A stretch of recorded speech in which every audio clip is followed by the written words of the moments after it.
আচ্ছা, Henderson Hasselbalch ইকুয়েশনটা হচ্ছে pH proportional to bicarbonate by partial pressure of carbon dioxide. এটা হচ্ছে মেটাবলিক কম্পোনেন্ট, এটা হচ্ছে respiratory component.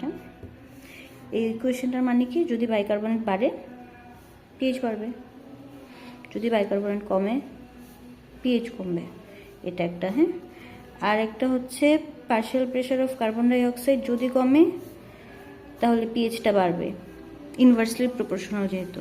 R partial pressure of carbon dioxide যদি বাড়ে পিএইচটা কমে যাবে, যেহেতু ইনভার্সলি প্রপোর্শনাল। এখন আমি হচ্ছে সিনারিওগুলোকে এই ইকুয়েশনের সাথে ফেলবো, যেটা ইকুয়েশনের সাথে মিলে যাবে প্রাইমারি কজ হচ্ছে সেটা। আমি ইকুয়েশনটা দেখালে মনে হয় বুঝতে ইজি হবে।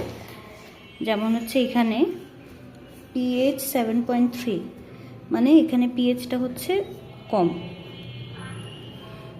অ্যাসিডোসিস। হ্যাঁ, অ্যাসিডোসিস, আগে অ্যাসিডোসিস লিখে নিই। দেন দেখি এখানে হচ্ছে বাইকার্বনেট 16, বাইকার্বনেটও কম, এই যে বাইকার্বনেট 16, বাইকার্বনেট কম। আর partial pressure of carbon dioxide 30, এটাও কম, এই পিএইচটাও কম। হ্যাঁ, তাহলে অ্যাসিডোসিস এখানে আমি লিখলাম। সাথে হচ্ছে এটা কোনটার সাথে মিলে, যেমন দেখেন বাইকার্বনেট কমলেই পিএইচ কমার কথা, তো মিলে গেছে। Partial pressure of carbon dioxide কমলে পিএইচ বাড়ার কথা, মিলে নেই। এর মানে প্রাইমারি কজ হচ্ছে বাইকার্বনেটের কজ, মানে মেটাবলিক কজ। তাহলে আমি এখানে লিখি মেটাবলিক অ্যাসিডোসিস। এখন হচ্ছে দেখবো কম্পেনসেটেড নাকি আনকম্পেনসেটেড। কম্পেনসেটেড কখন বুঝবো, এই যে এই দুইটার ডিরেকশন যদি আপনি সেম দিকে পান সিনারিওতে তাহলে এটা কম্পেনসেটেড।